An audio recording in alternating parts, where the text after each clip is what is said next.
And we say hello to Charles Pellegrin, joined in the studio by Douglas Herbert. Good evening. Let's begin with the two candidates. They were both present for that solemn tribute to the slain policeman earlier in the day.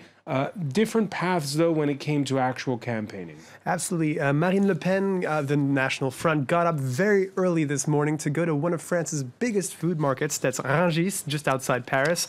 It's a required campaign stop for anyone hoping to become the president of the country. And as she zigzagged through the different stalls, she put forward her vision for France, especially talking about closing down borders as a way to better deal with what she called unfair competition. She also went after her rival, Emmanuel Macron, by criticizing the current government, of which he was a part of, for raising taxes. In the process, she used an unusual French expression that we decided to translate literally for you, for full effect, and that may or may not relate to male anatomy. Beyond my program, which is primarily focused on small and medium-sized businesses, there also has to be spending power for the French people, because the best way to kill business is to kill clients. And that is happening because French people are seeing their willy squeezed more and more. Taxes have gone up 35 billion euros in the last 5 years and 35 billion in the years prior. I mean, that's enough. The French expression doesn't make that much more sense, but that's exactly what she said in literal translation. Just a word about Macron. He was also in the Paris suburbs, and he visited a hospital in Garches to talk about the situation of patients with handicap and how they're processed through the French healthcare system. All right, so one talking healthcare, the other talking borders, both trying to garner as many votes as possible, obviously, from those who didn't vote for them in the first round. This ahead of that, again, that May 7th runoff. Yeah, and on paper, this would seem easier for Emmanuel Macron, the centrist candidate, but he hasn't managed to convince everybody to vote for him, notably Jean-Luc Mélenchon and the supporters of the Unbowed France movement. Mélenchon hasn't publicly backed Macron. Instead, his party faithful will vote on what they think they should do in the second round on the movement's website. More with Andy Hillier. This is how Jean-Luc Mélenchon wants to determine his party's stance on France's runoff vote. The left-wing leader of unsubmissive France has put the question over to his party members in a poll on his website. Among the options, a blank vote, abstaining altogether, or voting for Emmanuel Macron. It will be an opinion that will be in full public view, so you have a good idea of what our party members think almost certainly by the end of this week. Mélenchon's decision to avoid endorsing centrist Emmanuel Macron against his right-wing rival Marine Le Pen has been criticised by fellow politicians. But it didn't come as much of a surprise to his followers. I didn't get any mandate from the 450,000 people who put forward my candidacy to express myself in their place for what's to follow. On Sunday, Socialist Party candidate Benoît Hamon and Conservative François Fillon said they'd vote for Macron after they were both eliminated in the first round. President François Hollande has also rallied behind the centrist candidate, warning that a victory for Marine Le Pen would lead France to economic ruin. But his opinion isn't shared by Christine Boutin. In a tweet, the ex-leader of the French Christian Democratic Party said a vote for Le Pen wasn't the same as voting for the National Front. She urged her followers to back the far-right leader in order to weaken Macron. All right, so a bit of semantic gymnastics by some. Let me turn to Douglas Herbert now. And that remark that was made by the French president, François Hollande, that Macron's win is no sure thing. Today's Tuesday. Everyone's still talking about Sunday night when Emmanuel Macron, after learning that he was ahead, went for dinner in an upscale Paris restaurant with a lot of celebrities. Look, François, look, the media likes a good narrative, right? And why did that get so much talk? It's because 5 years ago, you had Nicolas Sarkozy going to this extremely swank restaurant. 10 years ago. 10 years ago. Wow. Time flies, Francois. Going to this place, Le Fouquet's on the French remember. On the Champs-Élysées, exactly. And he got a lot of bad press. It was seen as the beginning of his bling-bling flashy presidency. It was seen as bad taste at best. They were trying to compare it, you know, where you had Macron going. It's a place in Montparnasse. It's not the same. It's not as upscale. He was celebrating. You could have said from a PR standpoint, it wasn't the best of moves. It didn't look good.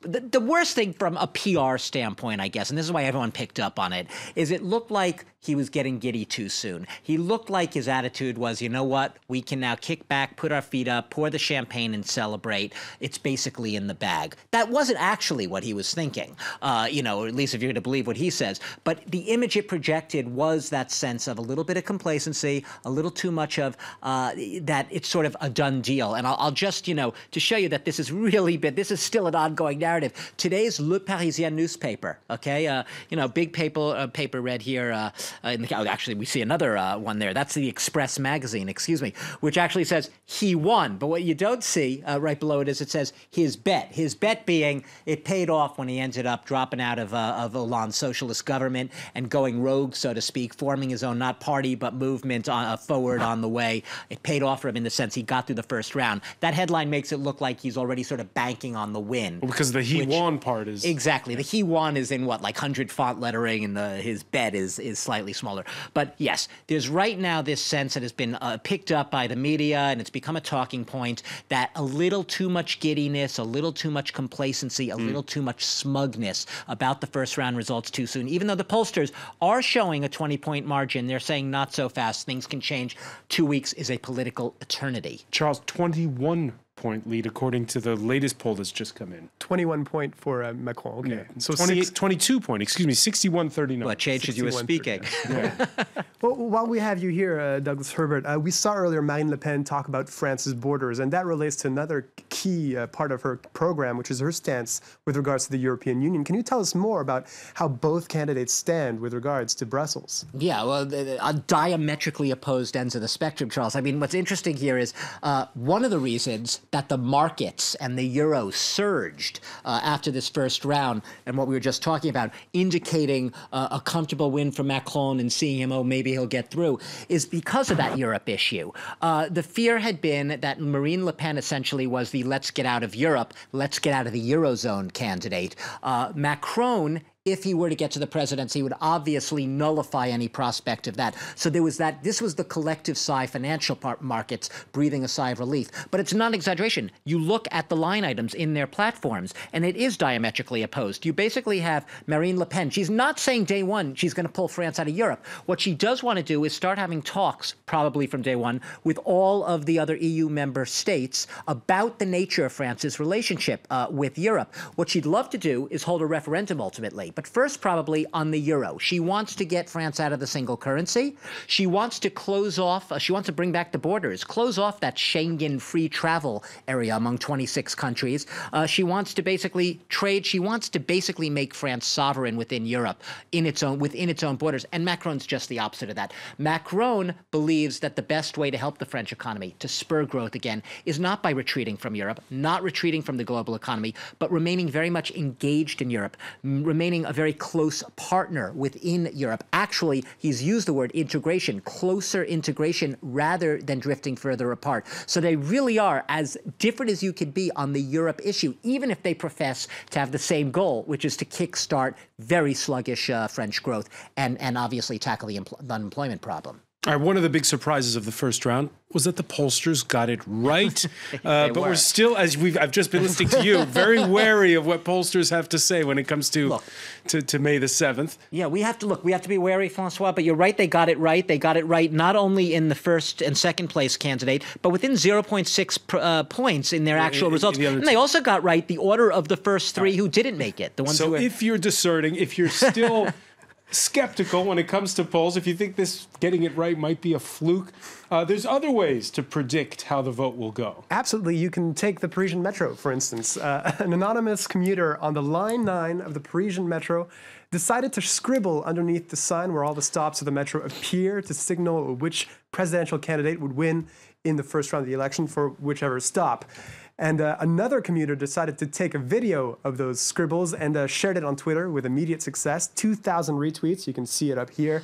And as it turns out, this masked pollster got it mostly right. The line 9 goes from west to east. He accurately predicted that Fillon would fare better in the west of the city. He accurately predicted that Mélenchon would fare better in the east, in Montreuil and in the 20th arrondissement, and that Macron would do better smack dab in the middle.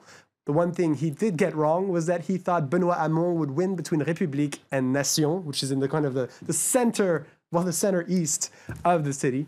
And, well, yeah, it's instead that area of Paris ended up being in favor of Macron. So, and that collapse of the Socialist Party, perhaps one of the most overlooked stories of this first round, and it will have big implications for what follows. Charles Pellegrin, many thanks. I want to thank as well Douglas Herbert for joining us here in Campaign Beat.